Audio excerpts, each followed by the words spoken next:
Esprit tout sept puissant. Tozana kati ya champ magnétique ya délivrance. Mutua banga iloko. Vengeance. Message il y a troisième temps. Vengeance pour un Congo tout puissant. Vengeance. Message Nangai. Message Nayo. Et message Nabiso. Bonjour, bonsoir, très chers amis internautes. Bino Bozola Nabiso partout na étendue à République démocratique du Congo, pe na mokili mobimba. Topesi bino matondi na mokola lelo parce que vous alliez ebele bino o mesana kolanda biso et l'on a invité permanent nanga oyo na yambaka. Chaque jour na émission na biso. Alors lelo toye pour que to solo la masolo o est très important. Oyo kosala ke to lobela penda mukie concernant prophète Charles. Solo la mukena papa Charles potoye banani papa Charles azali et puis ali molela biso ya solo penda mission na ye penda awa na se mabele ne nkolo Yesu Kristo atinda ipona ko sala musala na lobi na début ya mission na biso ke to solo lelo na papa Charles Luo o azalaka toujours invité permanent na ngai na mokola lelo na yebi ke bana poto pour l'exercice temps moko vraiment ya malamu elongo na prophète Charles Luo oyo ala pandai ya kosalela bana ya Congo na mokolo lelo tokosola na ye. Bonsoir papa Charles. Mbote ndeko dadi elombe ya vengeance ya kumbama pambolama parce que o ezali temps na ye na benga kaye le grand lion, le grand fée, le grand aigle ya ba ponami ya tango oyo vraiment apambolama parce que azokoba ko batela biso. Alors na mokolo lelo papa Charles na linga ki tosola mke parce que ça fait même plus d'une année que tous autres tourné des missions, mais on n'a jamais eu une occasion de recevoir à propos de qui est Papa Charles. Par rapport à un message et à vengeance, oui, peut-être au de temps en temps, mais dans mon lelo, tout cela quand même concernant Papa Charles Luo. Je sais qu'il y a un sujet parfois difficile, il y a yango que mutué moko personne a expliqué yango mena moko lelo papa Charles a accordé nga muké ou expliquer biso qui est papa Charles Lelo. Ndeko Dieu merci. Papa Charles Lelo c'est un grand esprit à temps, un grand esprit à temps. Nous avons le grand créateur oyo a décidé qu'on a une entreprise spirituelle, na ba usine spirituelle. Secret wana ya baïsine spirituelle en Apocalypse 4. On va parler sur le sept esprits qui représentent les sept prophètes. On va parler sur les quatre êtres vivants et le 24 vieillards. Les quatre êtres vivants, bazali ba représentant yankolo na quatre coins ya monde. Bango bato batalaka ba race, bango bato ba geraka ba quatre coins ya monde est ouest nord sud. Bango batalaka ba continent, bango ba geraka ba continent, ba geraka ba race. Et le sept esprits qui représente les sept prophètes, nde yango isika tozongaka na esprit saint ou sept puissants. Kuna isika secret ya bato nyonso eza na se na moi parce que sept wana yango etambwisaka mokili, yango emanipilaka mokili. Alors tous les vrais prophètes de Dieu bautaka na sept. Na sept wana bazala aye accomplir azongi azui temps na ye ya repos ya formation aye accomplir azongi. Alors le 24 vieillard ezali ba représentant il y a 24 usines, il y a transformation, il y a fabrication, il y a ba livre sur les plans spirituels, politiques et scientifiques. Et ça les makakuna ndeko dadi ba koki ko zoyo lelo yaki congolais ba trouver importance moko boy na Chine. Tango zozonga na monde spirituel obino bolobake moto akufi, vengeance alobaka moto asali retour. Alors quand tu vas là-bas, ozu batano ya barepo, ozu batano ya formation, wana pona bato batambola ki ndenge esengeli na se na moi, ozu tana yo ya repos, après ozu tana ya formation, ba engagé bazotinda yo quelque part, po bakotsa yo na usine ya peinture. Ipe bapesa yo likabo, ezalaka na kati ya secret ba 24 vieillards, okoti na usine kuna ya transformation.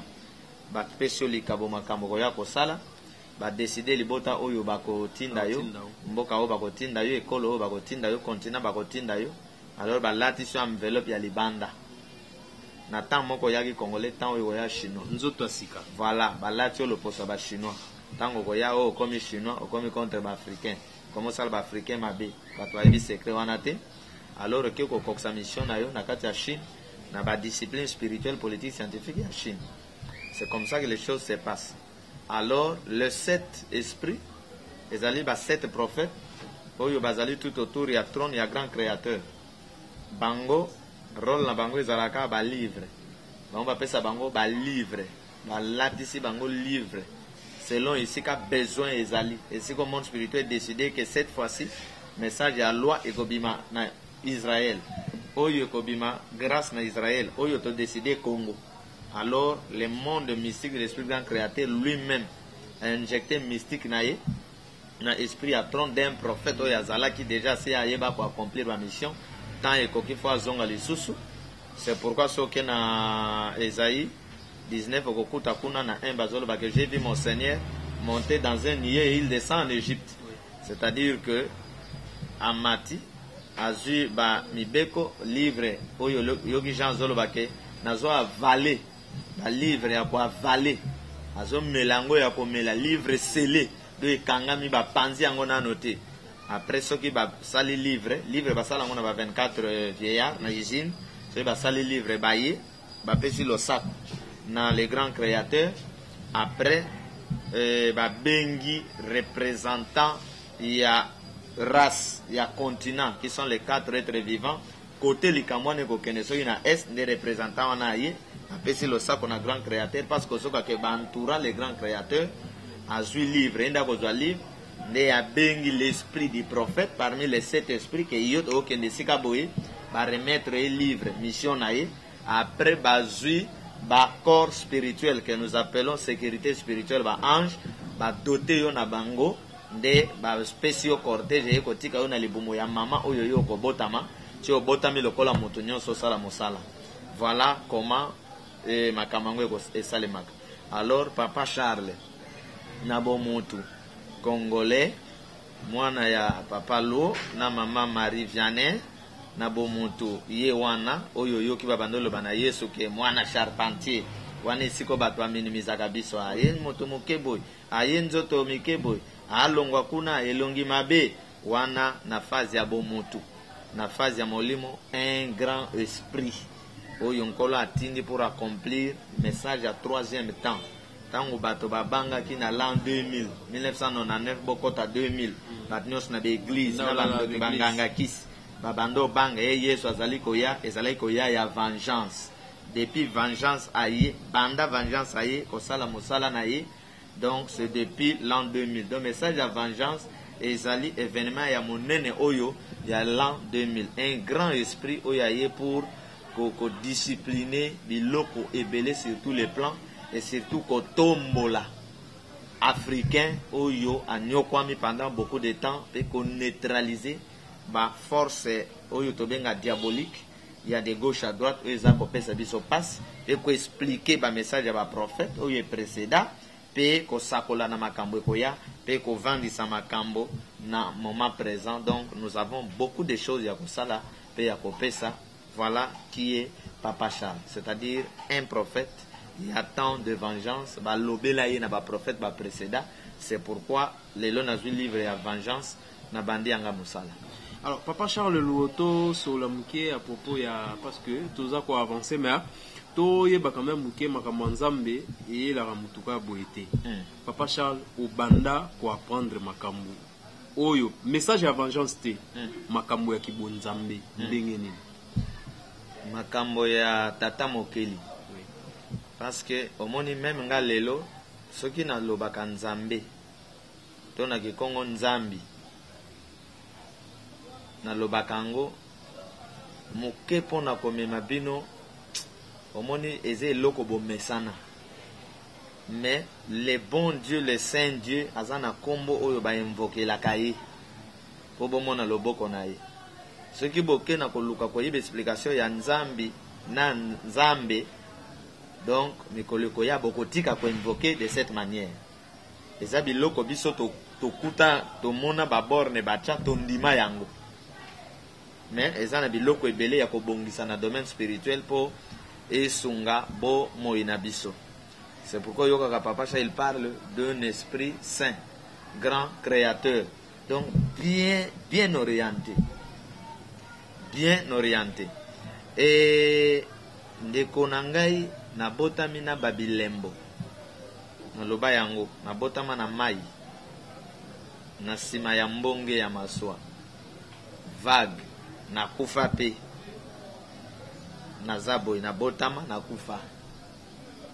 De jour tobimi maternité, mama zobetela ngai, mbula ezobeta. Mbula ezoya liboso na bango. Tamba kokoma awa, mbula ebeti, mbula eke kobeta lisu liboso. Esika bango bazokoma, mbula ezobeta te ndeko dadi. Mbula eya na sima, mais ezokoma te esika bango bazali. Mbula moso eza liboso, bango bazo avancer po baya mboka. Donc bilembo. Et avant même na yeba nzambe ndenge tozaka bana meke. Omoni ezana bato bazana miso nde baloba miso mine bayebaka pe likabo ya moto. Chez nous tozalaki bato bazali na aptitude bamamo bakenda kopepa mbisi okenda koluka fufu na zamba bazalaki na habitude ndeko dadi soki mama wana alingaki luka fufu na zamba okomona ye apesi nga kongo na ye osimbaka kongo na nga pota na okende nazwa fufu mbanga. Là j'étais enfant, je ne comprenais pas. Moto azokende kopepa mbisi to bazokende koluka fumbwa na zamba omona ye apesi yo nini eloko oyo ekolo na ye osimbelanga po tokozwa mbisi noki. En tout cas babando sala yango mingi et je ne comprenais pas. Et tangu nazali mwana je disais des choses ti na 6e primaire na 6e des humanités baninga nanga totangi na bango bayebi. Et Belé disait que Ozana Bakisi. Parce que je disais des choses, ceux qui n'ont lobby les cambo et salimi bon. Ceux qui n'ont lobby que lobby n'école, na moni n'école, mboule beti, érosion et salimi école et koi. Na koye bisa préfet, na koye bisa baninga classe, lobby pe ko salima ndenge wa. To koza la to ke beta match ya football. Na lobby to go gagner 5, to ke ko salima bon. Et on me traité que Ozana Bakisi. Wana donc na zoka espace na côté école primaire ti na 6e primaire ti na 6e des humanités na zo diplôme les nazana moninga na ngamoko patience to silisa na ye avant ba résultat na biso ya classe ya diplôme ebima na yebisi na lobi patience na loti na butu to zui ma plombe ka 4 personnes baninga moso bazuite de konanga ma plombe bimi tozi 4 personnes patience azui tozi 4 personnes patience azali aza vivante aza na banda likolo awa aza laborantin donc ba témoigner kango alors ndena yo comprendre biloko wana lelo ke ezalaki makambo na nzambe.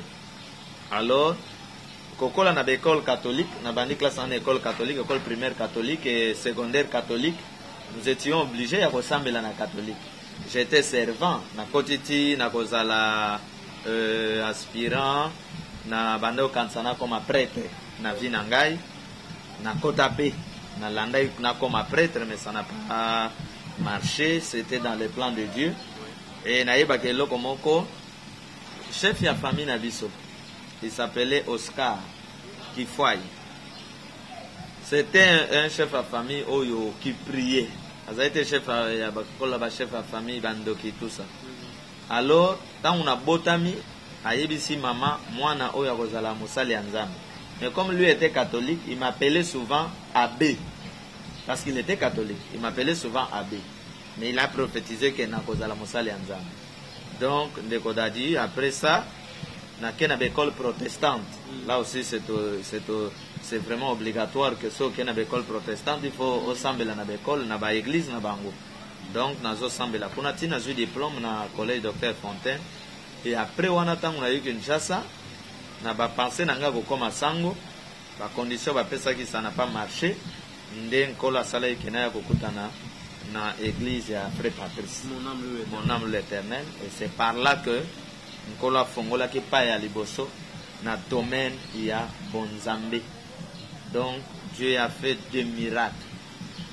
Vraiment, sans vous mentir, l'église, nous sommes parmi ceux qui ont contribué à l'église à mon nom l'Éternel. Nathan, qui 2000 témoins bazali.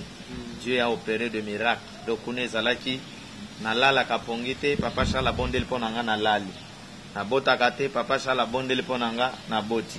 Donc, ils allaient miracle, les colonnes miracle. Voilà l'étape 1 jusqu'à ce que, en 2002, nous avons fait un message à Koloba. Yo na ponio pour annoncer ainsi dit l'Éternel na mboka oyo Congo. Et j'ai eu des visions. Na koma yango ka na garda. Parce que j'étais sous vision. Na gardé na ngai. Na ba 2000 je crois 9. C'est na bonne sanité. Alors on va permettre que ngonga ebetaki pour sa mission ya Congo. Tout puissant. Et voilà, nayaki kokota na bitumbo ya makasi ya mboka selon le plan de Dieu.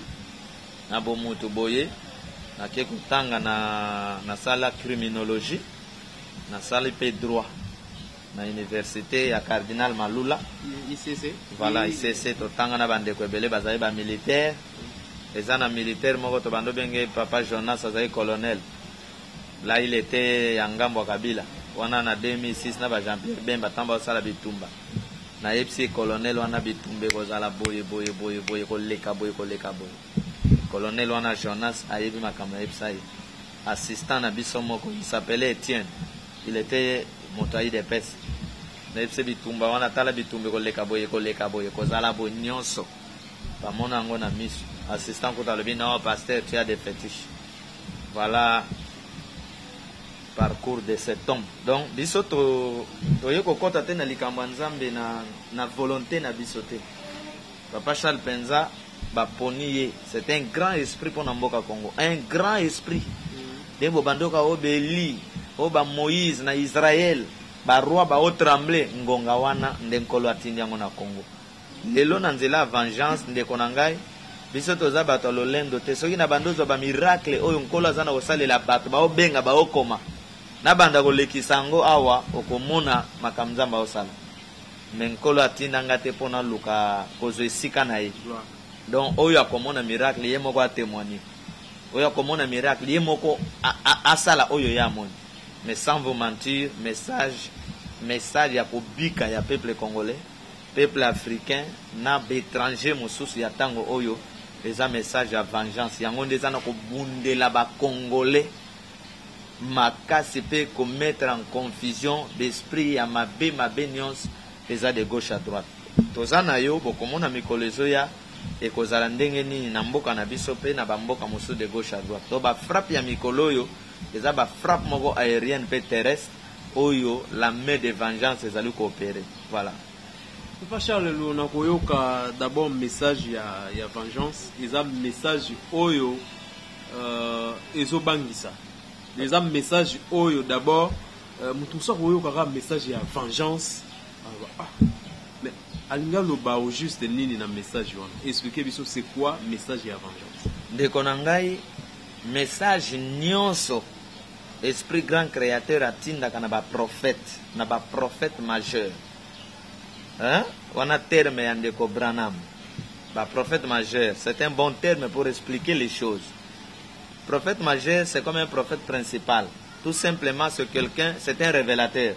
Mouton Nzambe a pesi livre pour affongoler la bateau livre na tawana afin que message na e bota école spirituelle, politique et scientifique. Pour que nous ayons maintenant ba pasteur, ba évangéliste, ba docteur na ba apôtre. Il est qu'on est très capital.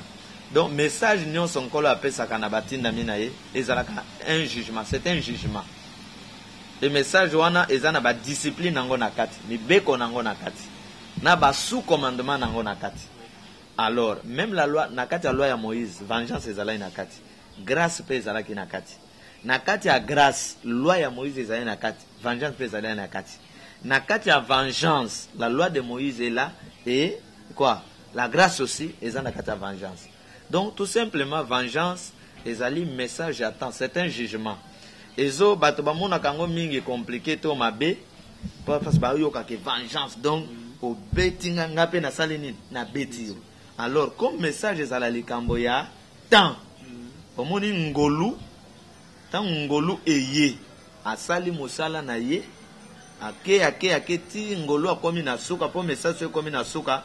Alors na basali na bandimi bakoma lokwa balangwe ba comprendre les choses eloko te mise en pratique ezate à l'intérêt comme ya mbongo ko yinane ekoti bolingo eza les choses te. Omona pasteur azoloba omona penza muto ba obenge pasteur muto ba obenge prophète makambo azoloba kati na ye omona ngo motuna makolo te pona nini bazoluka mbongo. Vous comprenez? Alors vengeance c'est un jugement.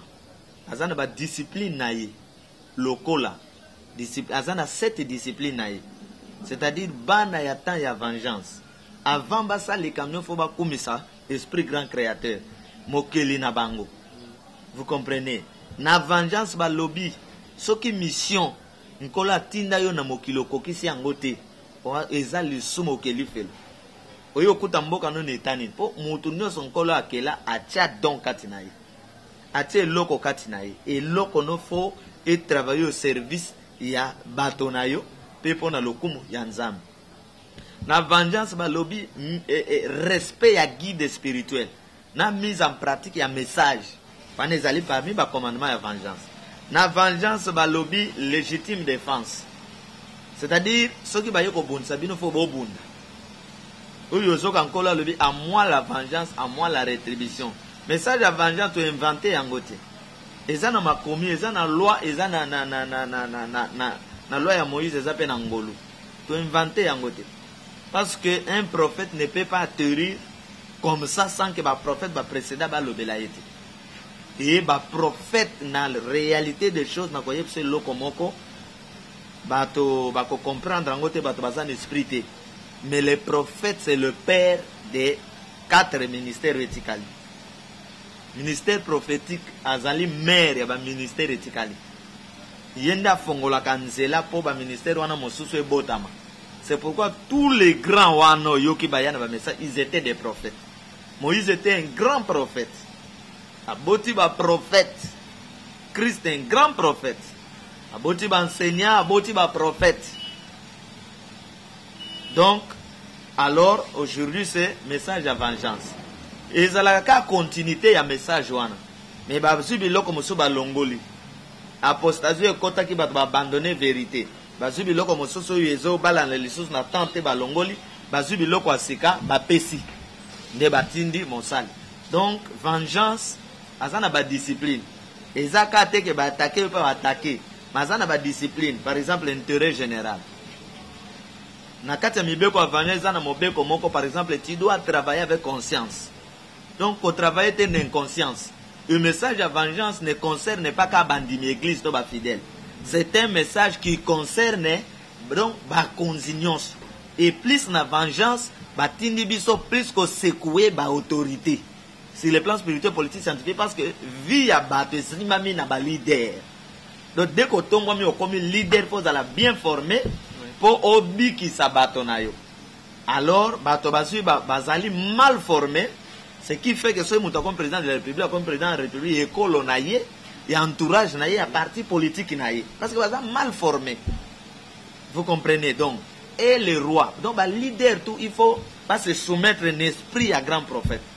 Donc, mon toye ko zongi sa molimo wana na kati ya mboka. Toye po na ko zongi sa yango. Au lieu pas kenda ko luka bakisi de gauche à droite pour maltraiter bato na bango, bah se soumettre un esprit à prophète na bango. Parce que chaque mboka, chaque race, Nzambe soit tindel bino prophète eza pona kobika na bino nde omoni soki botosi esprit ya ce grand Dieu oyo yena nzela prophète go lata bino nde bozui Saint Esprit bozui révélation allez ba scientifique na bino ba bando créer ba bando bimsa makama minen donc pour que bokoma libre ba homme politique na bino ma yele zui bango ba tamoli ma yele zui et songi si bolingo bolingani on intérêt na bino donc tozana mosala moko mon frère oyo ezali makasi koleka. Ce qui aux 8 ans il y a Moïse, aux 8 ans il y a l'homme Christ, aux 8 ans Moussala Toza Kosala, vraiment Sozana Miso Komono Goyeba, qui est réellement tout puissant Papa Charles Leloua. Parce que na vengeance to formé ba tout puissant, ba homme Dieu, ba femme Dieu, ba sauveur na ba défenseur. Yoka ba to formé. Vous comprenez? Na grâce, Christ lui-même azana ba disciple nae. Il a formé ba apôtre. Il a formé ba pasteur. Il a formé ba prophète, il a formé chaque temps. Et ça dans le langue l'esprit atambolaka na bato atawan. Mais tant oyo nkolo aponi vengeance pour nakobiki sa Congo, Afrique pe monde. Donc tozana musala ebele ya kosala. Nous devons libérer l'esprit ya Congo ya Afrique ba kanga na ba Belgique de gauche à droite. Tant ekobeta, comme on a tant moyo kobeta kozala ba voyage spirituel. O ba Paul basala. Mais ngai ekozala koleka Paul. Parce que Paul était apôtre de. Moi je suis prophète majeur, il y a tant, il y a vengeance. Donc Paul azobi mamouane. Donc soy na sali voyage na France. C'est pour empêcher France spirituellement na biloko asala ka Congo et ko libérer l'esprit ya Congo oyo eza na kati ya France na kati ya bolo. Biloko wana nande salemate. Ba prophète basala ngo nante. Les hommes de Dieu basala ngo nante. Ezali ba pasteur soy ba kebe évangélisation, basali ka ba pratique ba guérison ko kwesa ba baluki ba zongi. Or le grand service c'est la délivrance de toute la nation. Mboka na bino e mata bato sape bino, babanga pe bino. Voilà ndeko na ngai, tozana 7 mibeko oyo ya vengeance, oyo bana nyonso ya vengeance fo balanda yango. Voilà, il y a beaucoup de choses à donner. Tozana kopesa ngo malembe nde tozosenga mutu nyonso akota na Vengeance TV atalaka ba message na biso ezala oyo ya kala. Parce que ça ba message moko oye banini esika bouti. Esika to wuti pe ndenge tozana kokende. Donc biso ba lokoti biso te tozosala pe mosala moko te ya hasard. Mais biso penza toye etinda. To affronter bitumba ya bondoki ya molili et non poto bundisa ba Congolais. Biso to bundisa misala mabe. Oh eza na kati ya ba Congolais na misala mabe eza libanda nyoko la kamboka pour notre délivrance. Papa Charles, pensez-vous que le message et la vengeance est vraiment bien compris par Batu Nyoso Oyo Balandaka? Esprit alobaki nanga boye. Omoni biso na vengeance. Otuna bande kwa vengeance bakoyebisa yo ndeko dadi. Papa Charles azana petit dita ko bonde la batte. Wo bonde la batte ya ko sambela na biso ya kate. Esprit aloba nanga na forcer lokote. Esprit aloba nanga ke bato bakondime la message na yo eza ba pona minangai. C'est-à-dire l'esprit grand créateur a déjà na bana na ye. Ngai nazo sala te mosala ya wenge. Concert boya botonda. Ebi pasteur a organiser campagne. Bato baye 100,000 personnes. Azui succès. Mekuna na kati bato bakobika nzama ko visiter ko zala kate. Donc spirituellement campagne wana ezaka ya 2 personnes.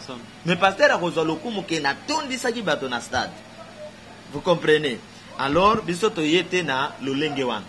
Et na insista que le grand prophète a ça l'église. So luki église pendant ya Moïse na ba local a o ezati. O luki église ya Christ localement qui a tika qui adresse église a o ezati. Okuta bango be église na bango c'est le corps. Banda kwa bato Christ abando kende ya Balazar. C'est ça ba prophète. Mais pasteur a ko recevoir esprit ya prophète wana pour asa l'église parce que bango bazo petre ba troupeau. Na message à prophète. C'est pourquoi même les lots tambo benga bato nyonso ba prophète na ba YouTube eza ignorance. Il faut que benga loko ne sika nango. Mutu oyo azui message ya Moïse. Azui message ya Esaïe. Ya ba Jérémie. Azui yango bando tanga bandi ko pesa bino.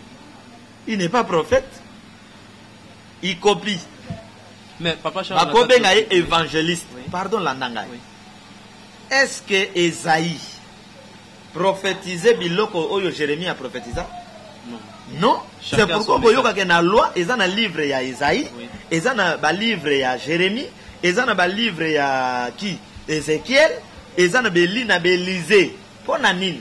Parce que na monde ya ba prophète. C'est-à-dire que le prophète n'est pas esclave ya livre mosusu. Mais à quoi boire coup d'œil? Vous comprenez? C'est pourquoi toko kende masolo ya Biblia, pasteur aye na Bible, ngana kena ngame vide. Na ignorance akoloba, bomoni kuta alinga Yesu te alinga Nzambe te, azana Bible te. Vous comprenez? Lui pasteur c'est obligatoire azana Bible. Le prophète majeur, lui n'a pas problème, n'est pas esclave d'un livre. Yep sanga livre au Christ abando etambola nango. Ce qui Christ a dit rouler Esaïe. Pour la sabango que bon dit melangate, Esaïe bon dit meli a prophétisé qui sirkai. Parce que le prophète qui vient va prophétiser koyana bango. Le prophète n'est pas esclave parce que le prophète il explique les prophéties et les cas, il les donne oh ba pesien ndenge na opesa message de vengeance, après il explique makambo ya lobby. Quand on a lobby France a kozwa frappe ya moto to sali ba prière awo. Bamboka nyonso yo tungisa biso banda ko nyonso ya bikeko ekozika. Lelo ba Notre Dame bazui moto. Mais nani akozala prêt à comprendre que moto wana c'est l'effet de vengeance. Il est difficile parce que bozate na bato discernement o bakotinda ka bino ke bon on a les camter les salema eza oy. Ndenge étoile tango abimaki ba mage ont compris que na écriture ba loba que tango sauveur akobotama étoile ekobima. Donc il faut que nous ayons ba écrivain oyo déjà à landela kamakama vengeance akomaka yango akomaka ba prière ya vengeance a sali livre a commis vengeance sans que ngana tindai des Congolais écrivains na bureau d'études akomaka kaka tibiso peto sutuka bimisi livre ye kotika papa chatala botanga boy tout ce que j'ai commencé à dire na mboka oyo pour que livre wana ebima troisième livre après Apocalypse ndeboko publier kepe mokil mobile pour c'est comme ça ba mboka ye mataka. Et makambo tozo sala. Donc eza makambo ko ezalaka bozana l'état moko conscient, autorité moko conscient na souci ya mboka na Nzambe. Bango bato batombola ka mosala oyo pona lokumu ya Nzambe na bene. C'est comme ça yeba na kana mokilike mboka wana bazana Nzambe. Mais je sais que l'état na biso akota makambo akota angote nkolo akosa accomplir yango ndenge abongisi. Pachal aussi, il faut que tu classes au cause à la prophète de la 40e génération. Et je crois génération après 25 ans, je crois à génération. Alors, moi je parle beaucoup de temps. Prophète il y a troisième temps. La génération est belée. Mais plus prophète il y a troisième temps. Premier temps, c'est la loi de Moïse. La loi de Moïse. Deuxième temps, c'est la grâce de Christ. Et troisième temps, c'est la vengeance. Même je crois babingangoni oh ya figure ya temps où nini otosalaka passé, présent na futur. Na française na kombo tobenga kango. Il y a le passé, il y a le présent na futur. Même na mboka na biso okomona ngo que tozali messager ya troisième temps. Premier temps, ils allaient entrer à l'église traditionnelle où il y a déformé biso. Deuxième temps, ils allaient maintenant, papa Kimbangu oyo, lamosi, esprit à battre. Mais ba comprendre yé malamote. Na katiwana, bundi, ebele. Mais na troisième temps, bandeko ale moloto ba pesi ba signal Eden. C'est pourquoi on a bien regardé Jean-Baptiste. Jean-Baptiste, c'est celui qui parlait d'arriver au royaume et à Christ. De quoi aller à parler d'Eden. Jésus-Christ, le roi du Congo. Maintenant, nous venons pour imposer le royaume. Vous comprenez? Message et à vengeance. Et ça, vie à bateau, on a même point d'égalité. Côté le melamosoto ya modèle nyons. Ko discipliner bo bakonzi. Parce que nazo sabino que soika bakonzi na bino ba leader na bino ba bongwani et Sylvie na bino ebongi. Boleki na mondelo bo banga. Imaginez-vous que un responsable politique azo banga français. O banga Macron. Tout ba leader politique tout l'Afrique. Faible devant ba leader ya Europe. Faible devant ba leader ya Amérique. Lelo ba o banga Asie. Mboka ni Afrique ko fongola monoko devant Chine. Lelo. Ba o mekangote spirituellement, politiquement et scientifiquement. Pour nani parce que ba recevoir esprit ya grand créateur. Baza esprit ya ba créature esclave ya batowana. Na tuna eloko moko. Yo si omona nzombo na mai azo bunda ata makasi ezangi akende kosenga aide na Nina pesanga courant na yo nakende ko bunda. Vous souffrez parce que basengi ba aide sur tous les plans. Alors ba faucher bateki bonzambe bateki bomboka bateki mayel. Denkolo atindi biso avec la révélation de s'en sortir. Prophète Charles Louo, Bitumba Ozobunda, non seulement sur le plan il y a religion, soit sur le plan il y a vie chrétienne, mais Ozobunda pe Bitumba mingi pona mboka. Est-ce que Ozo Sala en Congo, pensez-vous qu'il y a aussi un groupe de Congolais na niveau ya diaspora Oyope Balitaka, Tope Basutenaka, Kumba Ozanango? De Konangai, Bande Konangai diaspora. Boza kitoko, boza makasi, boza mayele, boza bien. Nakoyepse loko moko. Evre oyo nazo sala. Lelo. Nakolongola lui-même le grand créateur oyo abimisenga na miso abato. Il touche diaspora pour bémission oyo elekata. Donc tozana bandimi ebele na diaspora et surtout ba obaza ba ponami tozana bandeko ebele basambelaka na ndako azwika mate ya vengeance a tia landi ba prière esili église kilt mobimba ulia ke lekisa temps na kende koyoka ba aventure zwa saki tombola mbongo ezokota ba théâtre ulia kozwa message oyo yekoptinda bino bolite bozwa mboka na bino bo traiter ba matière nkolo apesa bino pour que bino nyonso bokoma bato. Donc bandeko ya diaspora ti tongo ekotanaka ata bafingi ngai nakotikalaka kofinga bango te, nakotikalaka komona bango pamba te ata bamanke, parce que lelo ces gens ont influencé makambo ebele ya politique na mboka na biso. Ba secret politique ebele abino boye bagate diaspora zalaka au courant na yango avant tout. Et na bamboka nyonso diaspora zalaka ba négliger ka diaspora te. Na bamboka nyonso diaspora azalaka la force extérieure oyo nkolo abombaka. Parce que même na kati ya boza na kati ya bokoza la luka ko bunda bo banga manduki muta diaspora za na possibilité ya coopérer za manduki ya ko bunda. Preuve na yango bato nyonso baya ba guerre na mboko baza bata diaspora. Ba mende bata diaspora. Donc bato tout baya ba guerre na mboko bata diaspora. Même na Libye. Voilà. Donc diaspora baza force ya mboka. C'est vraiment une force réserve, force ya mboka. Contrairement à Oyo Bandeko Msuba Congolais balobaki non ba diaspora baza batu moko bondire soki bale bamboga na bango batondi mali les bango mitu ezosa isu malamu te, parce que il y a d'autres choses Oyo ba Congolais to mi pesaka vraiment la peine ya kolobele puis ya ko critiquer parfois ils arapena ba biloko yo ko sala te ke ba Congolais to zala ini eloko ni esala ke batu bako matina niveau les manque d'amour, manque ya maîtrise ou soit tes années motuna mutazana comportement nae mais pour na unité ya mboka il faut tout simplement pour éviter biloko wana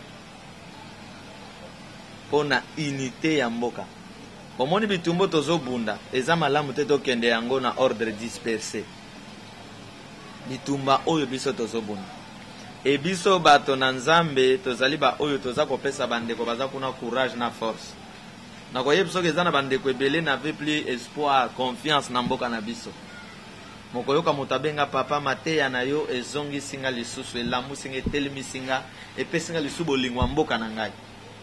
Donc oyebi bandeko ya diaspora baza bafeneyante na kati ya malili wana bakenda kosala soki omoni mutu ya poto azwi $100 atindeli yo ndeko na ngai tia ye na prière loba na nzambe merci ndeko dadi kaka malili wana babimaka bake koluka après azwi mbongo wana atindeli yo ndeko dadi atindeli yo atindeli famille na ye et nakoyebisa yo que na pasi oyo bapoliticien bapesi biso c'est la diaspora congolaise alesi bacongolais. Donc ba diaspora bakomi ba Joseph eza kate botel maboka evanda bino na poto mais kolia ya ba congolais bango nga papa Charles soki ezali mpo na Congo mbele nazali irresponsable na futelaka ndako te nakenda kosala examen ya magistrature nake kosala concours ya baro ndeko na nga me baninga toyebaki ke ndeko ya oyo toyebaki azali na parti tel baninga bakoma ba magistrat baninga bakoma bon donc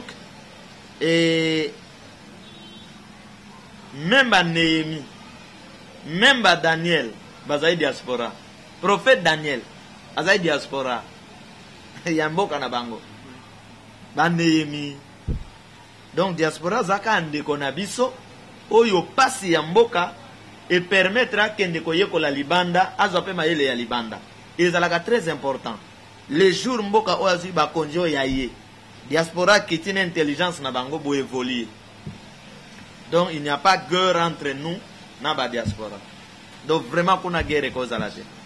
Papa Charles Lu na koyoka yo na santaka mpe langage no ezala mingi ya douceur. Qu'est-ce qui fait ça?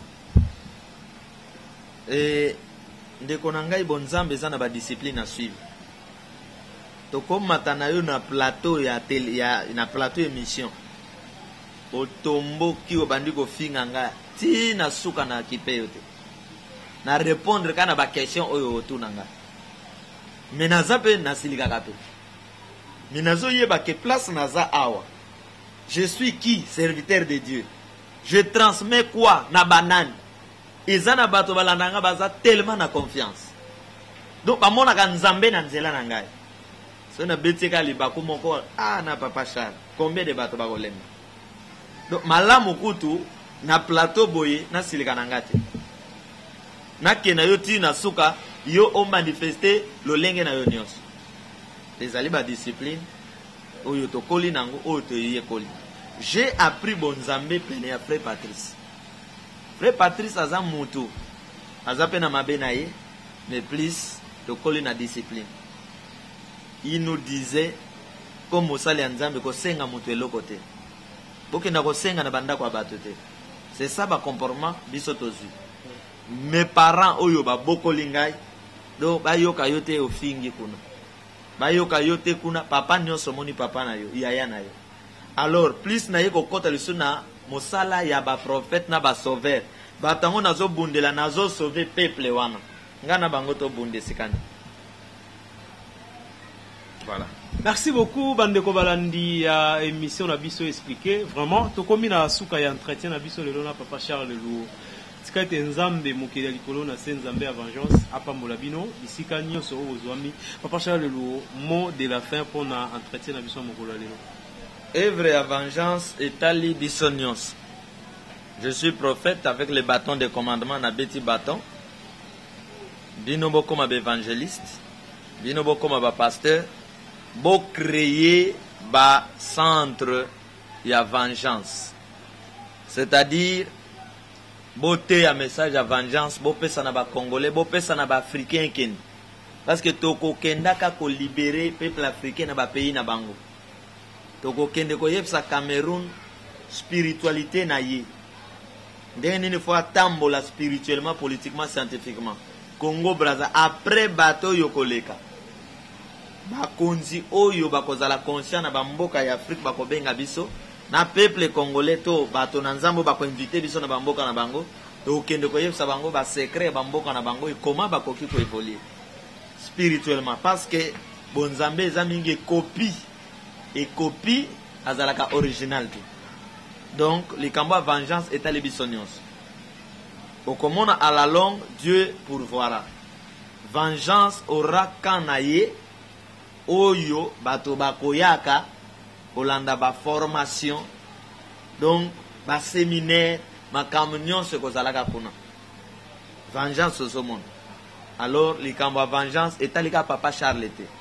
Papa Charles kozala ye na message mais yoko la personne li kaboya ko koma livre aussi message à vengeance au commis au présenter biso to pamboli yango eleki aussi ba maté avanyo tie na ba CD na ba wapi bozo pesa yango Papa Charles ye na maté ya vengeance meta musu yo nzamba pesi yo lopang olobi ah olie vengeance afutelaka na bandal wana lopango yango na limité lopango yango bocha ndako yo bocha musala ya vengeance ba formation nyonso ya vengeance ezakuna papa Charles nkola pesi message yo nkola pesi mbongo non ngai na sombi kaka télévision lelo ba télévision TNT comme nango ba $10,000 ba fréquence ngana fongoli kaka chaîne ya télévision oya ba TNT pour na message ya vengeance chaîne ya vengeance ele kaka donc ça libiso ba surprise te mbongo oyo ezali pona conférence par exemple pour organiser conférence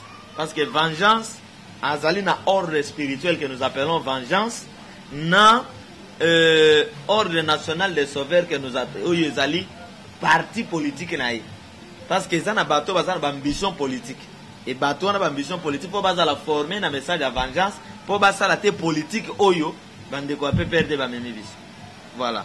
Voilà, merci beaucoup Papa Charles Louo. Alors très chers amis internautes, nous sommes pratiquement à la fin de notre entretien avec Papa Charles Louo. Excusez-nous, c'était une émission tout à fait spéciale. Il fallait que tout solo la mouké concernant vision et à Papa Charles Louo pour un message et à vengeance. Vraiment que Dieu vous bénisse. Zamba Pambolabino et c'est mon avis que à tout moment tous aura peu appel Nabino pour la bola qui ça vraiment bon manifester vraiment que non Bolandarabiso et puis message vraiment ils ont passé malamu. Vraiment on se retrouve prochainement Nzambe Apambolabino. Merci beaucoup. Esprit tout cet puissant. Tozana kati ya champ magnétique ya délivrance. Mutu abanga ilo côté. Message ya troisième temps. Elombe tout cet puissant. Vrai Congo tout puissant. Oh tout cet puissant. Message Nangai. Elombe tout cet puissant.